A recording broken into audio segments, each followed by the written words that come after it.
सन 2010 या कालावधीमध्ये डी.एड झाल्यानंतर 6 महिन्याचे जे काय अंतर्वासिता ज्याला इंटर्नशिप म्हटलं जायचं, त्या इंटर्नशिपच्या कालावधीसाठी सरोळी तालुका आजरा जिल्हा कोल्हापूर या शाळेमध्ये आम्ही होतो.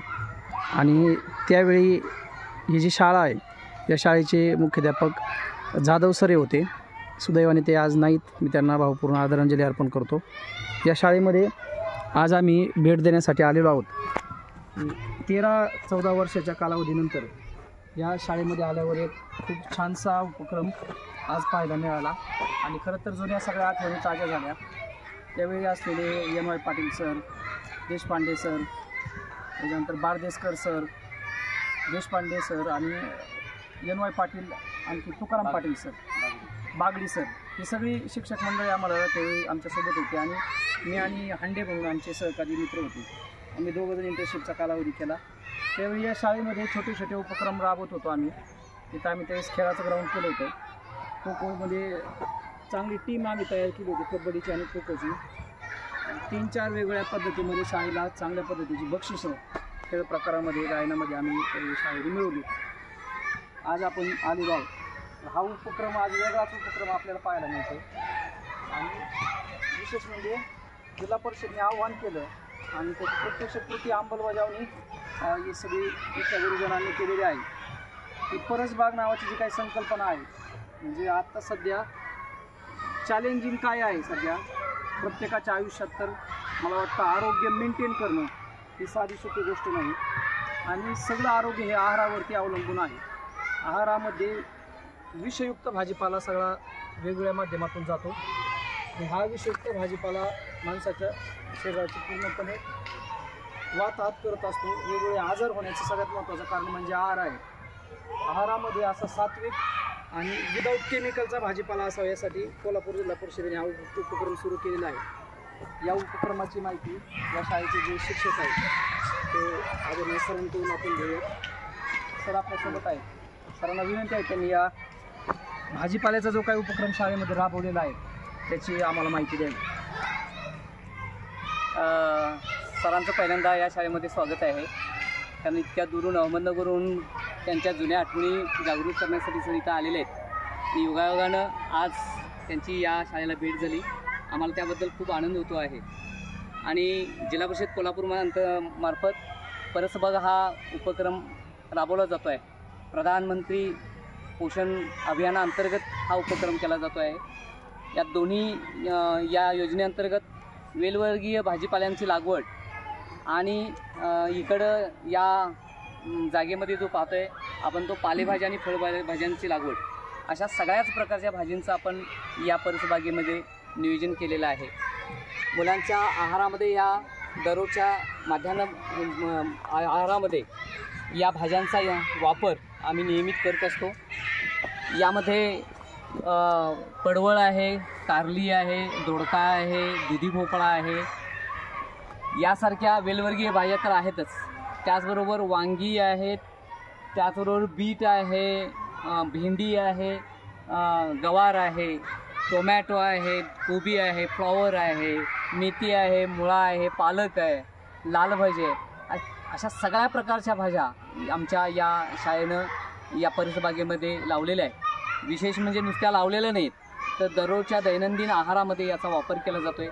अतिशय चांगल्या प्रकारची सजावट आमच्या जिल्हा परिषदेनं जे स्ट्रक्चर दिलं त्याप्रमाणे ही सजावट केलेली आहे.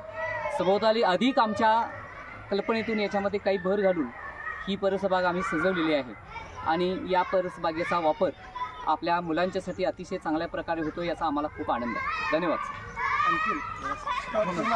एक गोष्ट सांगताना आठवण होते की याच प्रधानमंत्री पोषण अभियान अंतर्गत आमच्या शाळेनं पाककृती स्पर्धेमध्ये भाग घेतला होता. आणि या पाककृती स्पर्धेमध्ये आमचा तालुक्यामध्ये प्रथम क्रमांक मिळालेला आहे. 5,000 रुपयाचं बक्षीस आम्हाला या निमित्तानं मिळालेलं आहे. आमच्या या उपक्रमाबद्दलही तालुक्यानं आमचं खूप कौतुक केलेलं आहे. आमच्या पाककृतीचं नाव होतं तृणांबोळी. आता त्याचं विशेष असं की तृणधान्यांच्यापासून मुलांच्या आहारामध्ये तृणधान्यांचा वापर व्हावा यासाठी या संकल्पना अशा प्रकारची पाककृतीची होती. यामध्ये आम्ही ज्वारी, बाजरी, वरई, सावा, नाचणी, त्याचबरोबर या भागामध्ये जे तृणधान्ये पिकतात त्या सगळ्यांची मिळून एकत्रितपणे आंबोळी केली होती. की आदल्या दिवशी थोडंसं ते पीठ सगळं भिजत आंबवत घातलं आणि दुसऱ्या दिवशी योग्य त्याचा हे आल्यानंतर त्याला आम्ही त्याची तृणांबोळी केली. विशेष म्हणजे यासोबत ती तृणांबोळी 3 रंगाची होती. एका बाजूला हिरव्या पालेभाज्या घालून त्याचा विशिष्ट रंग दिला होता, बीटचा रंग देण्यात आला होता आणि बाकी तृणधान्यांचं पांढरं रंग, असं तिरंगा तृणांबोळी आमची झाली होती. आणि ही आंबोळी अतिशय रुचकर झाली, परीक्षकांना ती आवडली आणि आमचा पहिला नंबर या निमित्ताने मिळालेला आहे. धन्यवाद धन्यवाद. आणखी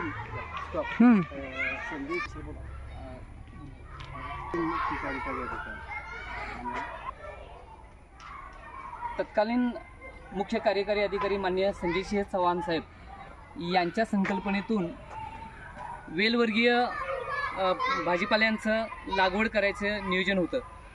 अर्थात ते आता बदलून गेल्यामुळं त्यांनी एक आवाहन केलं होतं की वेलवर्गीय भाजीपाल्यांची लागवड करा आणि त्यांच्या हाकेला प्रतिसाद देत आमच्या शाळेनं वेलवर्गीय भाजीपाल्यांची लागवड केलेली आहे. यामध्ये मला वाटतं 8-10 प्रकारच्या वेलवर्गीय भाजीपाला आम्ही घेतलेला आहे. त्यामध्ये हा आहे दुधी भोपळा, जवळजवळ 5वा-6वा दुधी भोपळा आपण इथं घेतो आहोत. याबरोबर दोडका 2-3 वेळा आम्ही दोडक्याची भाजी मुलांना दिली, पडवळ 1-2-3 वेळा दिलं, कारल्याची भाजी 1-2 वेळा केली. विशेष म्हणजे दुधी मुलांच्या आहारामध्ये फारसा येत नाही, पण या निमित्तानं मुलांना दुधी म्हणजे काय कळालं, दुधी भोपळ्याची लागवड कशी केली जाते हे कळालं, त्यांच्या आहारामध्ये त्याची चव चाखायला मिळाली. त्यामुळं मुलांना या सगळ्याच प्रकारचा भाजी खाण्याची सवय आणि आवड निर्माण झालेली आहे. शिवशाहू अध्यापक विद्यालय गडिंग्लज, ज्या शाळेमध्ये आम्ही 2008, 9, 10 मे 2010पर्यंत आम्ही ज्या शाळेमध्ये शिकलो, ज्या अध्यापक विद्यालयाने आम्हाला घडवलं, त्या संस्थेमध्ये आज आलेलो आहे. ही संस्था मार्केट यार्ड गडिंग्लज या परिसरामध्ये आहे आणि त्या काळचा आमचा आयुष्यातील अत्यंत महत्त्वाचा आनंदाचा काळ या परिसरात गेला. तो परिसर आज 13 वर्षानंतर पुन्हा आल्यावरती त्याच्या सगळ्या आठवणी आहेत त्या तशा पुन्हा एकदा जिवंत होतात. खूप चांगला अनुभव आम्हाला या शाळेमध्ये आला. त्या शाळेतले सगळे शिक्षक, त्यांचं शिकवणं आणि आमच्या सगळ्याच मित्रांसोबतची एकंदरीत सगळी धमाल मस्ती आम्हाला आजही आठवते. या संस्थेने आम्हाला घडवलं, या संस्थेने आम्हाला एक वेगळी ओळख दिली. खास करून आज जी काही सामाजिक, थोडीफार राजकीय अथवा जी काही भूमिका आम्ही सातत्याने घेत असतो, त्या सगळ्या भूमिका घेत असताना या गडिंग्लज शहराने आम्हाला घडवलेलं आहे. त्यात हा जो काही परिसर आहे हा जरी साधासुद्धा दिसत असला तरी या जुन्या इमारती ह्या अनेक वर्षांच्या साक्षीदार म्हणून उभ्या आहेत. गडिंग्लजचं मार्केट यार्ड म्हणजे त्यावेळेसचं गुळ आणि मिरची या 2 वस्तूंसाठी प्रसिद्ध असलेलं राज्यातली एक मोठी बाजारपेठ गडिंग्लजमध्ये होती. आजही काही प्रमाणामध्ये ती बाजारपेठ अस्तित्वात आहे. जनावरांचाही बाजार इथं भरतो. मात्र हळूहळू जसं जागतिकीकरण येत गेलं तसं लोकलचा बाजार आणि लोकलची बाजारपेठ ही ओस पडत गेली. हे सगळीकडचं चित्र आहे आणि गडिंग्लज मार्केट यार्डची वेगळी परिस्थिती तशी नाही आहे. परंतु आम्ही जो काही काळ या ठिकाणी अनुभवला, या ठिकाणी राहिलो, शिकलो आणि घडलोसुद्धा, तो हा सगळा परिसर आहे. अत्यंत अविस्मरणीय आनंदाचे क्षण या शिवशाहू अध्यापक विद्यालयामध्ये आम्ही घालवले. सूरजसिंह माने सर यांनी शिवशाहू मंच ट्रस्टच्या माध्यमातून, छत्रपती संभाजीराजांच्या माध्यमातून ही संस्था सुरू केली होती. प्राध्यापक गणराज साळुके सर, अशफाक मकानदार सर, त्यानंतर आमच्या पोद्दार मॅडम, पाटील सर, अशी सगळीच मंडळी या ठिकाणी असायची. लाखे सर असायचे आणि खूप एकंदरीत आठवणी आमच्या सगळ्या त्या बॅचच्या 2 बॅचशी आमचा संबंध त्यावेळी आला. खूप अविस्मरणीय असे क्षण या ठिकाणी होते आणि म्हणून हा आमच्या सगळ्या डीएडच्या मित्रांसाठी आजचा हा व्हिडिओ बनवलेला आहे.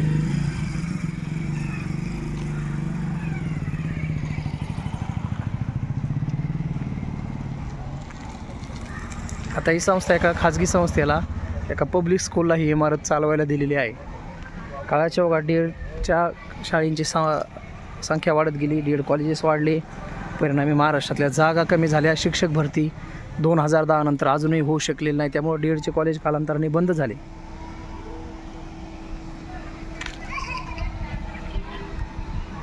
पाठीमागं आम्ही ग्राउंड केलं होतं, या बाजूला व्हॉलीबॉलचं ग्राउंड केलेलं होतं, हा पळण्याचा ट्रॅक होता, पलीकडे क्रिकेटचं ग्राउंड होतं.